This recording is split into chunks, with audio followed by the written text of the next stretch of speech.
So what can we as designers learn from you in terms of how we can help our clients make good decisions? When I work with my clients, a lot of the time I tell them this is what you need to do to your home, or I see your vision, but you need to bring it more in line with this to get more market value.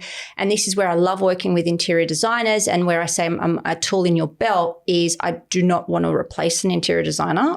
I respect them highly. I say, this is the vision. This is what you need to do. I'm not an interior designer. Go find a great one and get them to bring that vision to life. Yeah, okay. right.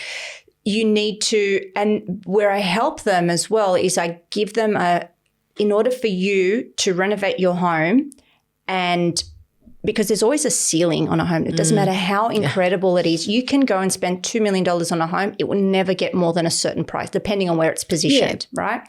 And I say, in order for you to at least make a little bit of money or to at least cut even, try not to go over that $500,000 mark. Because for what you're doing in this market, you can go and spend $800,000, but the market will never spend more than that much for There's this that home. ceiling in that area for that Correct. type of home. Yeah. And I always say, if you want to get the best bang for your buck and you want to kind of, you don't want to spend $1 million but make it look $1 million, go find an interior designer. Yeah. And sometimes I'm like, this is what I want you to do to your home.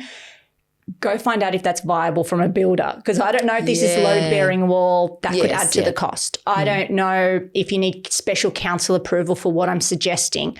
Go speak. So this is where I help clients get the vision to then bring it to life with the right professionals. Yeah. Same as working with interior designers. A lot of the times they might have a client that they bring to me. And this is how I love working together with them, where they're like, Belle, I've got this one client, and you know this, and anyone listening to this will probably understand. They told me their budget was $200,000 and then they started, I want this, I want this, I want this. And now it's all of a sudden we're at $450 and they're freaking out. They just need to know if they're going to get their money back or where they should cut back, because every time I try and make a suggestion, they're not sure. Some other interior designers are like, they think I'm trying to rip them off in a sense that the more expensive it is, the better it is for me. Yeah. The interior designer's like, I'm just following their brief. Yeah.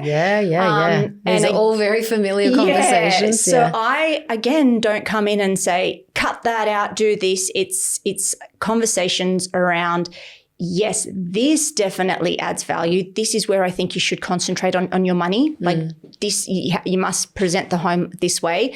All these extra stuff that you're saying are probably not going to make much difference. So if you're looking to cut, this is where it is, or work with your interior designer to kind of come up with like dupes of like, it doesn't have to be stone, but it could be something that brings similar type of luxury. Work with your interior designer because they're great at pulling that's things, the expertise, right? Yeah, it's that and bringing material, the color in, bringing a bit of color. We don't want it all white. Sometimes we need white, but sometimes the market demands a little bit of pizzazz. Yeah. I don't know what that pizzazz is. Work with an interior designer. So I think my tip for interior designers is, when you are working with your client, figure out what is the non-negotiable, what is the big interior items that they need in their home, and try and work within your skill set to kind of like fake it till you make it with some things.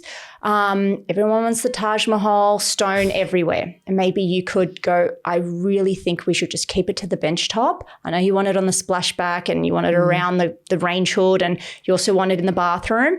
Maybe we can dupe that with a porcelain tile, or we can do something that still looks extremely chic, but it's a third of the cost, because the hero is the bench top. Yeah. But the splashback it complements. So try and figure out where. It's not about cutting. It's just about maybe figuring out where the hero pieces are, and then the complementary pieces pulling back.